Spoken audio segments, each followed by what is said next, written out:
আসসালামু আলাইকুম। বাঙালি রান্নাবান্নার আরও একটি নতুন পর্বে আপনাদের সবাইকে স্বাগত। আজকের পর্বে তৈরি করে দেখাবো বিকেলে চায়ের সাথে খাওয়ার মতো দারুণ মজার একটা স্ন্যাক্স রেসিপি।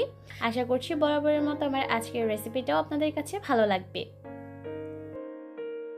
আজকের রেসিপির জন্য আমি দুইটা মিডিয়াম সাইজের আলুকে গ্রেটার দিয়ে গ্রেট করে নিয়েছি। এবার প্রথমে গ্রেট করে নেওয়া আলুর থেকে হাতের সাহায্যে চেপে রস ফেলে দিতে হবে।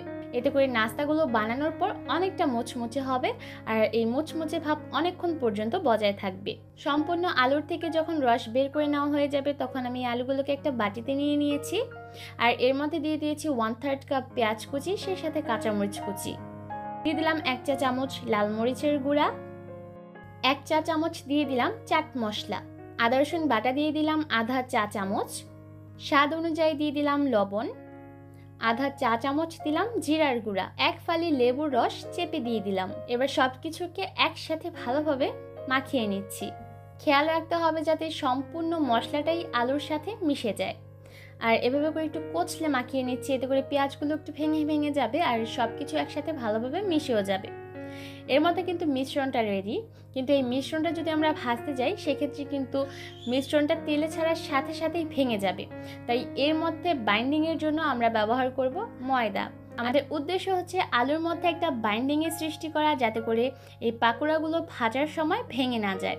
তাই বলে ময়দার পরিমাণটা খুব বেশি দেওয়া যাবে না, অল্প অল্প করে দিতে হবে আর মাখিয়ে দেখতে হবে বাইন্ডিংটা ঠিক মতো হলো কিনা।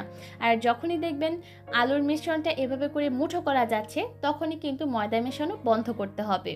আর আমি যেই পরিমাণ ময়দা নিয়েছিলাম সেখান থেকে অর্ধেকটা ব্যবহার করেছি, বাকি অর্ধেকটা রেখে দিয়েছি। এর মধ্যে মিশ্রণটা একদম রেডি। এবার পাকোড়াগুলোকে ভাজতে চলে যাচ্ছি।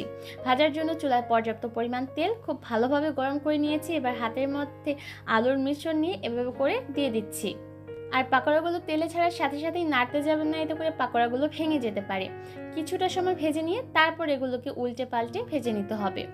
এবার এই পাকোড়াগুলোকে ততক্ষণ ভাজতে হবে যতক্ষণ না পর্যন্ত এর মধ্যে সুন্দর একটা লালচে বাদামি রং চলে আসে।